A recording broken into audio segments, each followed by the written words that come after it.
Mesdames et messieurs, bonjour. Merci aux organisateurs de m'avoir conviée à cette table ronde et à Christophe Verny avec qui effectivement nous avons déjà beaucoup travaillé, ainsi que l'ensemble des partenaires sur ces sujets de structuration. Donc les dispositifs existants et je vais essayer d'avoir une approche assez pragmatique parce qu'effectivement il y a déjà eu beaucoup de choses de faites. Maintenant, il est demandé, et je crois que les interventions de ce matin insistaient sur le sujet, sur des approches pragmatiques dans la réalité. À quoi ça sert? Qu'est-ce qui a été fait?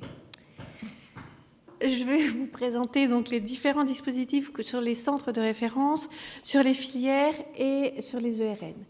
L'organisation des soins pour les maladies rares, n'oublions pas pourquoi nous nous structurons. Avant tout, ce sont des enjeux humains, de santé publique et scientifique. Ça a été bien évidemment exposé et rappelé ce matin, et je pense que ce sera le fil rouge de ces 2 journées. Les objectifs, pourquoi nous nous structurons. N'oublions pas pourquoi et pourquoi nous le faisons.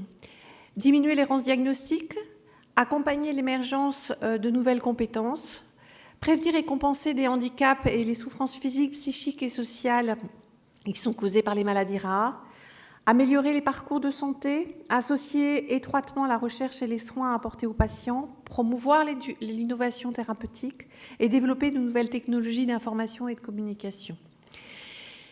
Donc voilà les 3 dispositifs existants. Je vais démarrer d'abord par les centres de référence. Alors les centres de référence maladies rares, en réalité, ce sont des réseaux d'experts pour les maladies rares pour un groupe de pathologies. Donc ils regroupent des compétences pluridisciplinaires, ce qui est important et ce qui fait la richesse de cette prise en charge, avec des équipes médicales hautement spécialisées, ayant une expertise avérée pour ces maladies, domaine des soins, de la recherche et de la formation. C'est un réseau exerçant une attractivité régionale, interrégionale, nationale, voire internationale, en fonction de la rareté de la maladie, avec un objectif d'équité en termes d'accès au diagnostic, au traitement et à la prise en charge globale des personnes malades. Alors, il est composé, ce réseau, bien sûr, d'un coordonnateur, éventuellement, et c'est souvent le cas, de 1 ou plusieurs sites constitutifs qui sont également des centres de référence qui sont à ses côtés et qui vont être complémentaires à ce site coordonnateur, et plusieurs centres de compétences. Les missions des centres de coordonnateurs et constitutifs, elles sont au nombre de 5. C'est des missions de coordination de ce réseau, d'expertise, de recours, d'organisation de la recherche au sein de ce réseau et d'organisation de l'enseignement et de la formation au sein de ce réseau. En ce qui concerne les centres de compétences, effectivement, ça a été une volonté dans la nouvelle labellisation que nous avons menée cette année, de les reconnaître. Elles existaient, mais elles n'étaient peut-être pas assez reconnues, et donc il nous semblait important qu'elles soient reconnues pour leur appartenance au réseau, qu'elles soient reconnues en termes de lisibilité vis-à-vis des malades, de leurs correspondants de ville et au sein de leur établissement. Donc leurs missions sont de participer aux autres missions, mais avant tout d'animer également, et ça c'est important, pour que ce soit plus pratique, qu'on aille beaucoup plus loin sur l'approche de territoire, animer le réseau de soins entre l'établissement de santé et la ville, l'articulation entre les centres pédiatriques et adultes. Je pense qu'on abordera la problématique de la transition, et également avec le centre médico-sociaux. C'est véritablement des acteurs de terrain importants qu'il était important d'intégrer et de reconnaître au travers de ces réseaux. Pour vous montrer de façon très pratique un réseau qui existe, qui est celui du Centre de référence des maladies de Huntington.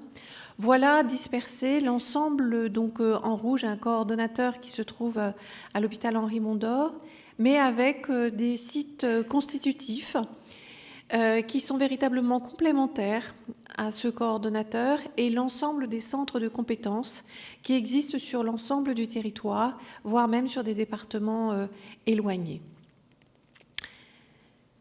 La labellisation 2017-2022, il était nécessaire de la faire au seuil de ces actions, de ce nouveau plan. Elle avait été réalisée entre les années 2004 et 2006. Elle n'avait pas été renouvelée depuis, et donc il semblait important de les refaire. Nous avons terminé la labellisation, ça a été un très gros chantier et je profite de cette occasion qui m'est donnée de parler devant vous pour véritablement remercier l'ensemble des professionnels, mais également les associations qui ont été associées à cette démarche pour leur participation de quelque chose qui était un gros chantier compte tenu du fait que ça faisait plus de 10 ans que la labellisation n'avait pas été revue. Donc un gros chantier a été établi, mais il est terminé.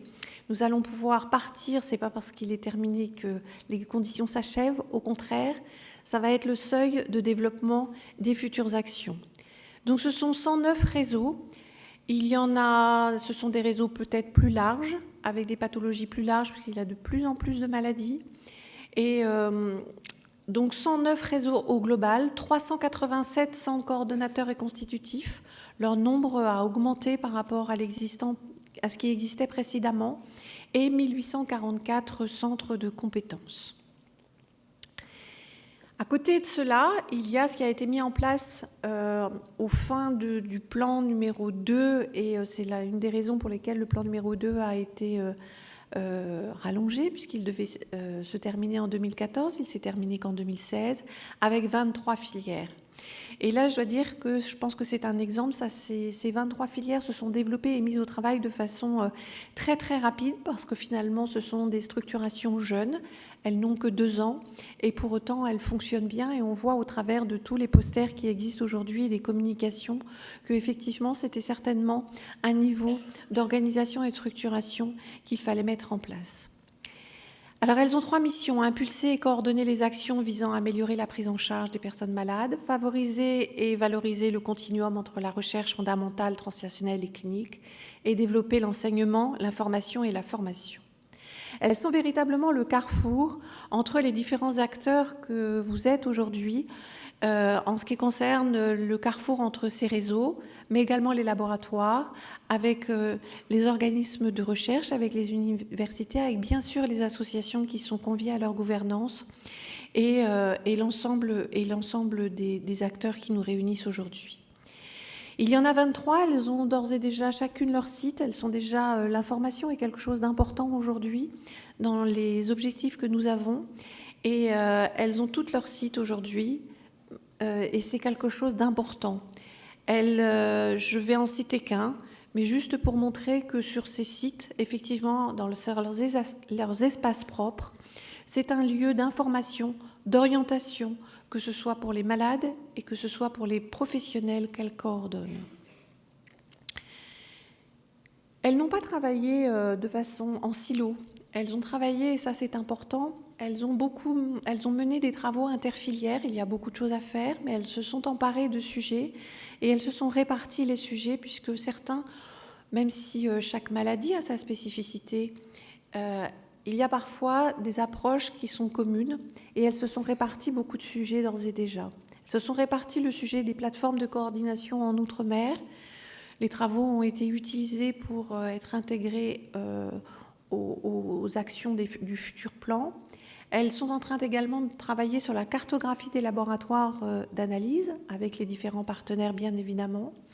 Elles ont déjà réalisé des actions, elles ont travaillé avec la CNSA pour améliorer le parcours médico-social et le formulaire de demande et de lien avec les MDPH en est la preuve. Elles ont également travaillé sur l'identification des malades aux urgences, je présenterai un exemple. Elles travaillent sur le développement des réunions de concertation pluriprofessionnelles, chose parfois un petit peu compliquée sur les maladies rares, puisque s'il existe des RCP au niveau des établissements, de temps en temps, et pour beaucoup de maladies, l'expertise, effectivement, compte tenu de peu de cas, est regroupée sur un seul site. Il y a un réseau, et ce réseau national sur des RCP qui se veulent nationales est en train de se construire. C'est quelque chose de compliqué, mais qui avance bien. Elle travaille également en lien avec les organisations européennes, j'y viendrai tout à l'heure, mais c'est vrai que nous avons 23 filières, 24 réseaux ERN. Pour autant, il y a un parallélisme important et je pense qu'elles en sont les chevilles ouvrières. Les annuaires des ETP maladies rares, j'en parlerai également, j'en citerai un exemple, et l'évolution des missions et des statuts. Elles se posent leurs questions et je pense que c'est une bonne chose que d'avoir régulièrement cette réflexion sur est-ce que mes actions sont effectivement en adéquation avec les objectifs. Donc, deux exemples par rapport à ces travaux interfilières. Un premier exemple d'un site qui a été créé de façon tout à fait transversale, et j'en remercie les organisateurs avec toutes les filières pour arriver à regrouper tous les programmes d'éducation thérapeutique des maladies rares. Effectivement, les maladies rares sont nombreuses et d'arriver à regrouper sur un seul et même site l'ensemble des programmes pour pouvoir répondre avant tout aux demandes des malades, mais également aider les professionnels qui sont en phase de construction de programmes pour leur donner des exemples d'approches. Il y a des approches relativement différentes dont chacun peut se nourrir pour arriver à construire son propre programme d'éducation thérapeutique et qui sera relayé au sein de son réseau. Et c'est quelque chose de réel et qui effectivement est une belle avancée, me semble-t-il. Un autre sujet en ce qui concerne les cartes d'urgence, elles existaient déjà. Une réflexion a été menée en interfilière pour arriver à trouver effectivement un seuil un petit peu plus commun et quelque chose de visible et de lisible pour les urgentistes pour reconnaître. Je vous ai affiché là l'exemple d'un réseau, il y en a plusieurs. À chaque réseau, sa spécificité dans la deuxième partie en bas de cette présentation, mais une présentation générale qui reste commune pour effectivement bien trouver et d'être lisible pour les urgentistes. C'est en cours de réalisation et c'est bien parti puisque les impressions devraient être réalisées très très prochainement. Mais au-delà, il y en a certaines qui ont déjà été réalisées, conçues. Ce socle a été réalisé. D'autres réseaux vont s'en nourrir, sont en train de réfléchir sur quelles sont les informations importantes qui sont à donner pour l'urgence et ils auront la possibilité de les développer au travers de leurs réflexions, les faire remonter aux filières et que les impressions puissent être réalisées. Troisième niveau de structuration, ce sont les réseaux européens de référence. Et là, sur les 24 réseaux qui existent, dont 20 spécifiques sur les maladies rares, c'est une belle avancée puisque ça regroupe 370 hôpitaux dans 25 pays et 960 centres d'expertise. La France est un acteur important puisque 4 de ces 20 réseaux sont coordonnés par des équipes françaises, le RN Skin, le RN Eye, Eurobiomed et VACERN, et également sur les cancers rares, coordonnés également par une équipe française. Ce sont aujourd'hui 229 centres qui sont associés comme membres de tous les ERN. Il y aura de nouveaux appels à projets en 2018 pour enrichir ces réseaux, et la France y participera notamment avec ces nouveaux centres labellisés. Voilà rapidement dresser un petit peu le paysage, c'est ce que vous m'aviez demandé, Monsieur Verny, de dresser un petit peu ce paysage des structures existantes. Je vous remercie.